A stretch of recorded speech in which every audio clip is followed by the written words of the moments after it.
اللہ سے یہ دعا کیا کریں اللہ تیرا سب سے زیادہ شکر اس پر ہے کہ تو نے ہمیں مسلم بنایا ہے، کیونکہ اسلام کے علاوہ کسی کے پاس صحیح ہدایت نہیں. یہ اللہ کا سب سے بڑا ہم پر احسان ہے، سب سے بڑا احسان. جب آدمی دین پر ہوتا ہے اس کی کھوپڑی صحیح کام کرتی ہے، وہ متاثر نہیں ہوتا ان فضول قسم کے نعروں سے.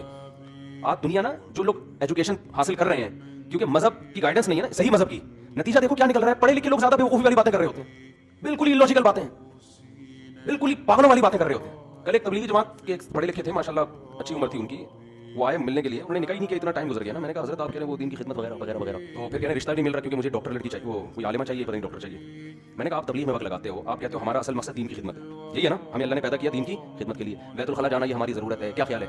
اور اللہ بھلا کرے آپ کا تجارت ہماری ضرورت ہے. تبھی کہتے ہیں بیت الخلاء سے دل تھوڑی لگاتا ہے، چاہتا ہے لیکن دل نہیں لگاتا، وہاں باہر نکلنے کی کوشش کرتا ہے. تو میں نے کہا ایسے ہی یاد رکھو نکاح کا بھی ایک مقصد ہوتا ہے، وہ مقصد ہے گھرداری، اولاد، نسل. اس کا ڈاکٹر سے کوئی تعلق نہیں ہے. ڈاکٹر کا مقصد ہے علاج، بیوی کا مقصد علاج نہیں ہے. آ رہی ہے بات سمجھ میں؟ آپ یہ کہہ سکتے ہیں کہ ایجوکیٹڈ لڑکی ذرا پڑھی لکھی ہوتی ہے تو وہ تو بہت ساری ایجوکیشن ہے، ڈاکٹر کی پخ کیوں لگا رہے ہیں اس میں؟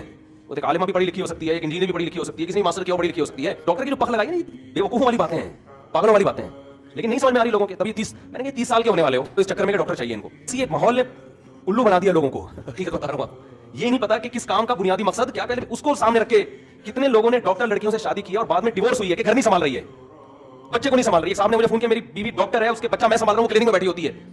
اور ڈاکٹر لڑکیاں بھی فون کر رہی ہوتی ہیں کہ ہم کلینک میں بیٹھے ہیں، بچہ پیدا ہو گیا، سنبھال ہمارا میاں، اس کو غصہ آ رہا ہے، اس کو کہہ رہا ہے گھر میں آ کے بچہ سنبھالو. تو کہہ رہی میں نے بچہ سنبھالنا تھا تو میں MBBS کر کے تو میرا تو ضائع ہو گیا. تو میں ان سے کہتا ہوں یہ شادی غلط ہوئی ہے. یہ شادی کیا ہوئی ہے؟ یہ شادی میں سوچا ہی نہیں گیا کہ ڈاکٹر سے شادی تو کر کیوں رہا ہے. اگر تو نے اس سے بچے ہی پلوانے ہیں یا تو بچوں کے لیے پھر ایک الگ شادی کر لے معذرت کے ساتھ، یا اس کے لیے کوئی ماسی رکھ لیں. تو یہ کام کرنے سے پہلے سوچ ہی نہیں رہے ہوتے کہ میں یہ کر کیوں رہا ہوں.